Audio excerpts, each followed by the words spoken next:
Dear Lord, I just thank you, Father, for everything that you're doing right now.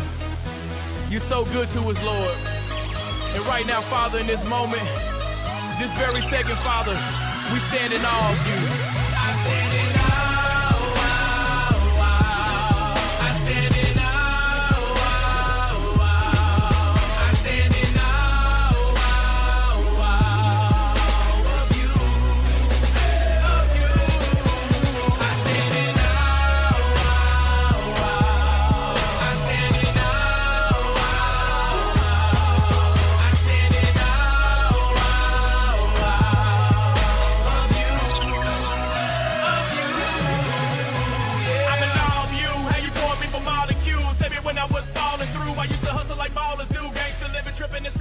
Hey, welcome back to Who Am I? Identity Crisis of You Today.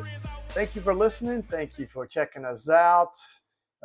Maybe you checked us out on our Full Circle Refuge YouTube channel, or you pointed your podcaster monitor listener app to our podcast. Appreciate that.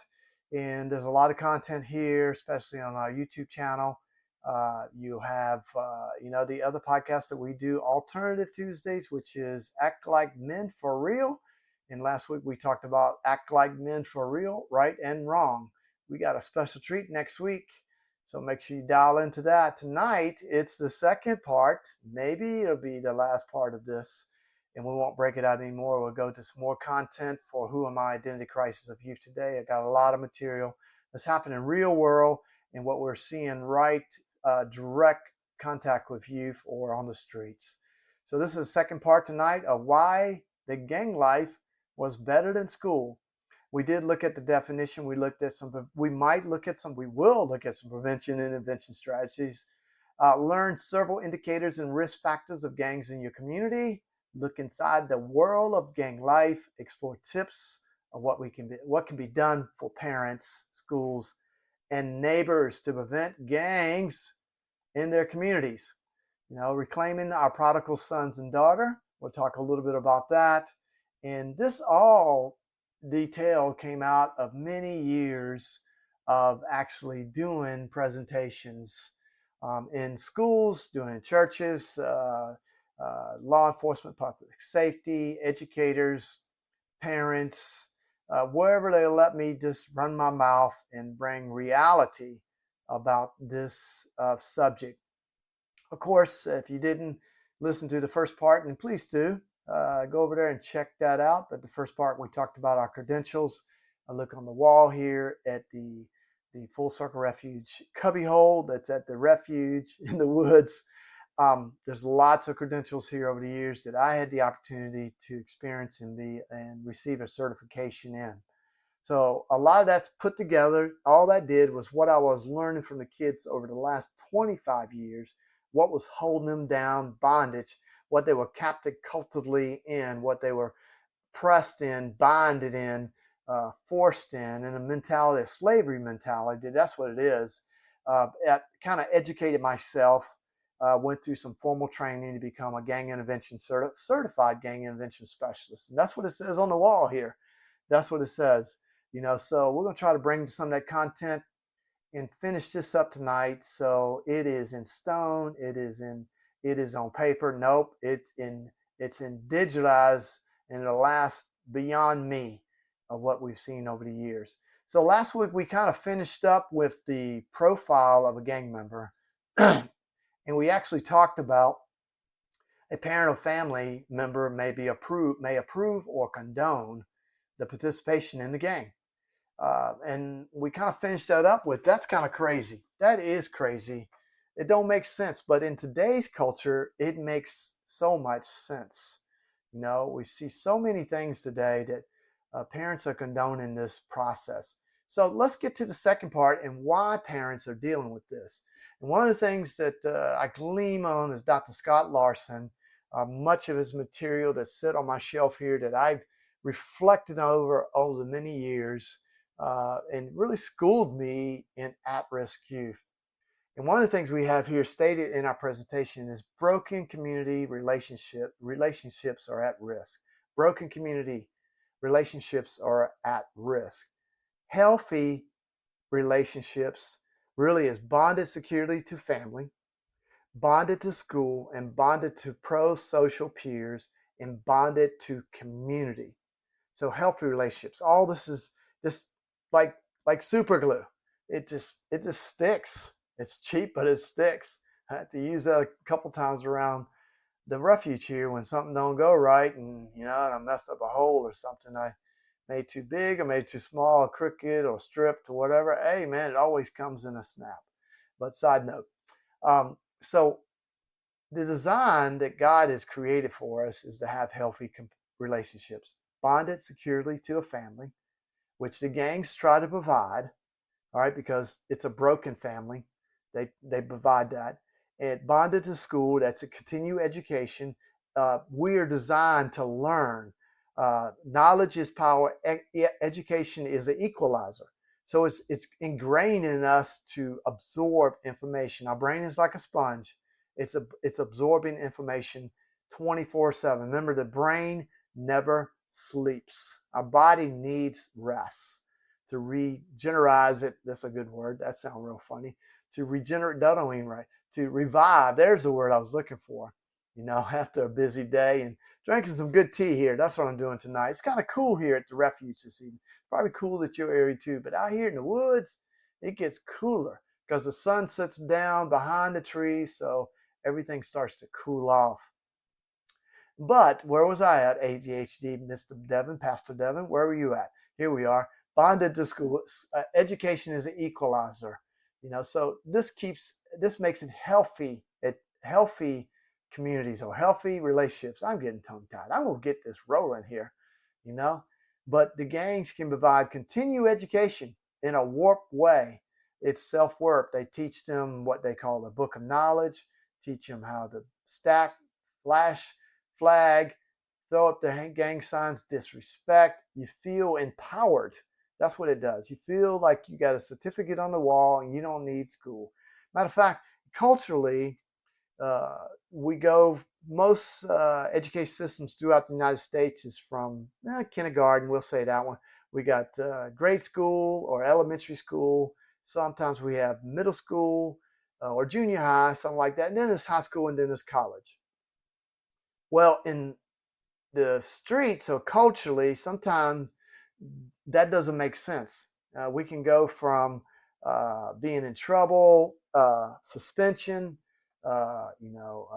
being, what's that room called? I don't know. That room where they send kids that act up, that's like elementary school. And then you go to middle school or go to RYDC, that's the Regional Youth Detention Center. It's almost like babysitting in a sense.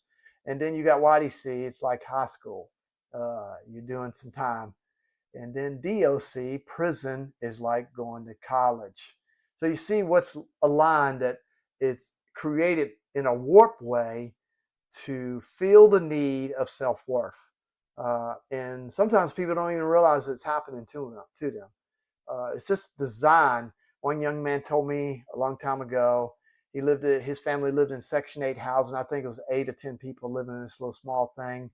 And he said, we only got 2 choices. There's no additional choices here. We would take that or this. I said, wow, man, because we live in the norm to have, you got the haves and haves not. The haves world, we got multiple choices. We have multiple choice. I love multiple choice tests. A, B, C, D. I can't even spell. A, B, C, D. That's what they usually have it, or sometimes they have E on there. I don't know. But if you don't know the answer, guess what you do? Come on, answer. You see it out. Most likely, statistically, probability, it could be 50% right that C is that is the right answer. Multiple choice. But these dudes only got 2 choices, and it's almost like false and true. It's what was true or false. That's the way we used to say it, true or false. So the reality, that's the only options they have to educate themselves. And they become culturally street educated. They become criminal savvy about how to beat the system, not be part of the system and assist the system embrace the system in a sense. And I'm talking about in a positive way. There's a lot of bad systems in our culture today that are legit, but they're bad. The next thing, number 3, is bond to pro-social peers. And one of the things about today, I'm old school, and there was no internet back in the day, and we would flip the channel on TV 3 times plus one PBS channel. By that time we were bored, we would go outside and play. We're up and down the streets. There was mischief to get in, there was trouble to get in, but you were interacting with people. Today there is no interacting with people. We got social media, we got the internet that really keeps us entertained. A lot of these systems are good in a sense, but a lot of us dumbing people down and disconnecting us from real touch from people. It's fake. It's fake relationships, but we feel like we got 1,000 friends and we think we're making it. It's not. It's not at all. You can mask yourself on these systems, and then that gets old, and then what happens is it is a broken relationship, and because we're designed to have touch and interaction, we'll go find it. And bonded to community. Community is one of them lost arts, not only on the streets, not only culturally, but in the church today. It's a lost art. And we, in a sense, feel like we need to be part of a gang somewhere and do something mischievous at times. In fact, churches can act like gangs sometimes, denominational, like you left our church, we don't know you no more. Or we all ganging up on me like we got colors or something, throwing up our gang signs in a sense, what we believe in a sense. I thought that God, Jesus, created the ecclesia church in Acts. I remember that one somewhere. It was a simple thing. And they bonded together. They came together. Socially, we've lost that art. I heard from a pastor talk about community, and he said years ago there used to be bowling clubs. Bowling teams, clubs, I don't know what they call them. And the husband and wife had one. Maybe even the teenagers had one throughout the night. And it was not about bowling. It was really about interacting with people. And you go around and ask how many people are a part of a bowling club, bowling team today. And there's not that many. There's not that many bowling alleys no more where people interact. So this design is keeping us, what we've already been designed is to be around people. And when all these are disconnected, we have a broken community overhaul. You can see all these affect each other.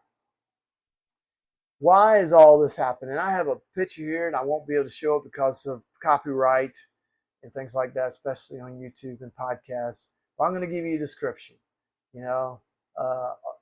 There's a description of what we call back in the day, and it might be number 10 now. It's Grand Theft Auto.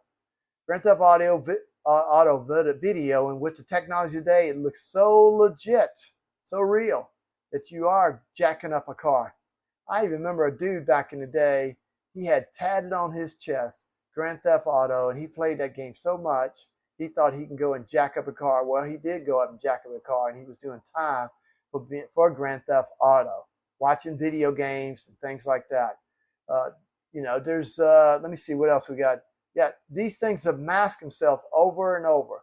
A lot of this technology is fun, but because of how a teenager's brain is wired, it doesn't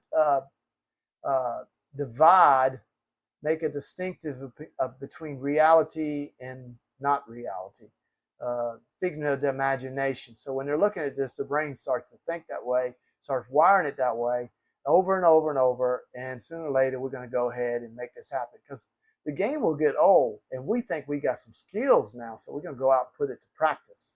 So I meet a lot of kids that they're obsessed with these games, this technology, and you ask them, if you sit down one-on-one, most likely this was part of their crime. So these are issues that feed into that broken community, that pacify, make us feel like we're somebody, give us self-worth from the entertainment world. This designs this thing over and over that it looks so real.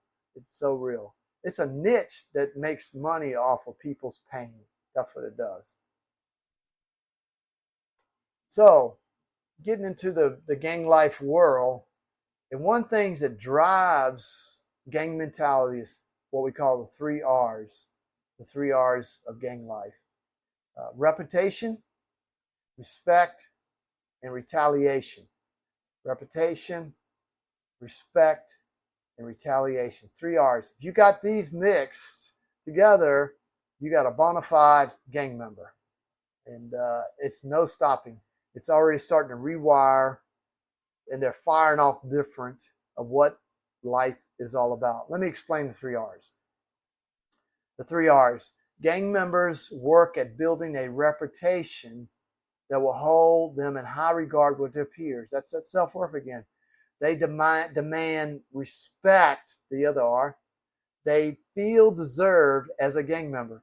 If they don't get the respect, they retaliate. They retaliate. Reputation, respect, and retaliate. 3 things. This is a domino effect. It just keeps on going 360 degrees, and it masks itself. And then, the craziest thing about that, after they retaliate against each other, they build and come together, and they go after somebody else. And the thing about this is so crazy. Some people can go, that's just another thug in the streets. Who cares? They're killing each other. So what? People think that way. But eventually, if we don't nip this in the bud, we don't take care of it at a distance, it will be knocking on our door. And that's why I'm so passionate about this. I want to deal with the incubator, the epicenter, ground zero of why this is causing, why kids levitate to this in their teenage and when they're young. And how can we nip it in the bud, change the way they think and act, give a different focus, reflip that drug dealing into a legit businessman in a suit, make him legit, and it adds back to society instead of taking away from society. So let's give some definitions of what a gang is. First of all, what is a gang? A gang is a group of individuals who have the following characteristics. Side note, gang by itself, and I talk to our youth all the time in our 1 degree at a time, I talked about, tell me what a gang is. And then I said, the definition you just gave me, because they're trying to hold back what they think or they know. The definitions they give me is, that sounds like a church. That sounds like the Boy Scouts or Girl Scouts. Matter of fact, 3 things in here of the definition without the other is just that. Some people even call themselves, hey gang. They use that, hey gang, And a gang is recognizable by symbols, identified by colors, and some type of leadership or hierarchy. There's nothing wrong with this at this point. We could be talking about college things that are happening. There's nothing wrong here. People levitate to this belonging, and it gives them self-worth. But the problem we're talking about is a street gang mentality. The next thing is the characteristic we're talking about is commit crimes to further the gang reputation or individual needs within the gang. So the 3 things, the symbols, colors, and leadership or / hierarchy are okay. When committing crimes, that's when it's going to go down. That's when it's wrong. It should be noted these identifiers may not be present at all times. However, one activity is always present in street gangs. Gangs commit crimes. Gangs commit crimes. Don't let nobody tell you, oh, we just hanging out. We calling us this. They might be at the moment, but sooner or later, they will collaborate and to do something illegal. It's just design. We used to call it, I dare you. And that's how it intends. You ain't going to dare yourself alone, but in a group, 2 or 3, 2 or more together, sooner or later you're going to do something criminal. And this is where it gets dangerous. What kind of crimes do gangs commit? Of course, graffiti. They need to identify themselves, what they think they own, what they claim, and who they are. This is the only way I can explain. It's like a dog peeing on trees, just marking their territory. And we got a Siberian Husky here on the property at the refuge, and he's intact. He's a beautiful dog, very calm, but he claims everything, every tree, every chair, every post, uh, everything around this place. And he's marking it. And from my perspective, it maybe keeps some of the predators away. That's my easiness of my wife complaining about it all the time, But gangs need to put their distance that they own this or disrespect somebody with graffiti. That's the first crime, because graffiti is defacing property, and you can get arrested for that. It's not. There is this cool art that birthed out of all this, and that's okay for some cities. It looks beautiful, whatever. It's culturally art. That's okay. But gang graffiti is different. It's very different. It's disrespectful. It's shameful. It's put down. The other crime is drug possession. Drug possession and sales. Drug possession and sales. Not all gangs might not be selling drugs, but it's majority are moving something to finance who they are. Fighting, of course, each other in fighting and fighting rivals. Intimidation. Not intimidating only of other rival gangs, but in a sense bullying or encouraging or press upon weaker youth to join them. Intimidation, and that intimidation gives them self-worth again. Robbery, of course, taking things from others. It's that dare thing, theft, burglary, assault, fighting again. But it's reality that street gangs, identifying them can be difficult, but it is possible. Not all gangs represent with colors of clothes. Not all. Not all gangs display graffiti or tattoos. That's why this is so difficult at times, because there's no in stone what this looks like unless you already seen it in the past. New stuff pops up all the time. People call me all the time, say, man, can you identify this graffiti or tattoo, or what is he throwing up with, what is he using with his hands? Man, it's so much that I just don't even focus on it more. I'm trying to focus with the incubator, the ground zero. Why? These are good things. I used to teach all the identifications and everything, left, right, all this stuff, how they stand and all that. But that's old. And it changes overnight. It changes overnight. So not all gangs display graffiti or tattoos. However, actions can be the easiest way to identify a gang member. Actions, their actions. Actions. So back in the day, if you kind of look at how all this started, of course, today they use graffiti, and now social media is, you can have social media gangs. They never banged, never stole anything, but they can be like they're living in the hood on their social media site. And, you can make yourself who you are. But back in the day, in the 1670s, of course, there was no internet. How did gangs represent themselves, especially in the major cities? They had business cards. Let me see, what's this one? Majestic Green Cobras. That's what this dude's called. Night Riders. What's this one? Irreversible or Black Buzzards. Okay. Saint Boys. Okay. So they have business cards that they represent. Even back in the day, you can get clothing wear at certain, culturally department stores, and they would see a design or something they could sell. Like this one was very simple. It looked like the Biscuit Boy or the Doughboy or whatever, and this guy was called the Coke Boys. He had on his shirt. I actually took that picture, and he had Coke Boys. Walking through school, nobody knows anything. Nothing at all. So it's very cryptic, very under the cover, so it can always morph itself and change itself, every single day. But remember, these are just surface things, and we're trying to get to the heart of the issue. So what time we're looking at? Oh, we're looking good. We're looking good. This might be a 3-part. Next part of this, the gang for some become the family that they never had. That's why this hurts. So we all looking for belonging, and we always say that, but the gang for some kids becomes a family. They got much love for me. That's why they got my back. They feed my family. They put clothes on me. You know, I get to go places. I feel like I'm a man. I feel value. So the gang for some become the family that they never had.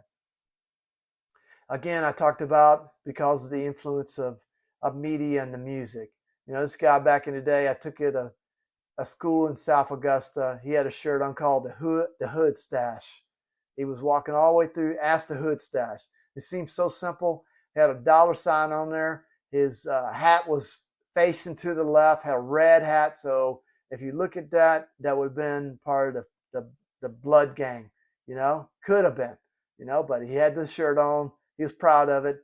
No teacher knew anything about it. It is a game to them. You know, it is a game to them. It is a game. It's like playing a game. Again, the broken relationship. And I'm going to stop right here where we're at because we hit a lot of things tonight. And I'm looking at my time, just trying to be respectful to your time so you can listen or process this. Please share this information with others. And of course, if you want to have me come in person to speak to your group, we can bring it out with the slides and I can show you some of the realities of what we've seen over the years. Maybe even some of our reform gang members can come with me. In the coming months, we'll have some interviews from them guys too. I'm looking forward to that. You know, so we're going to stop right here and we'll go to part 3, but look forward to we're going to talk about next time is broken communities, relationships at risk.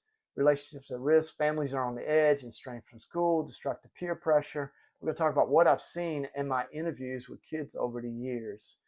So with that, I want to say thank you again to listen to Who Am I? Identity Crisis of Youth today as we take a twist. Remember all of the other mediums that we're putting out every week. Appreciate it. Give us prayers. Pray for us. If you'd like to support us, you can go to our website.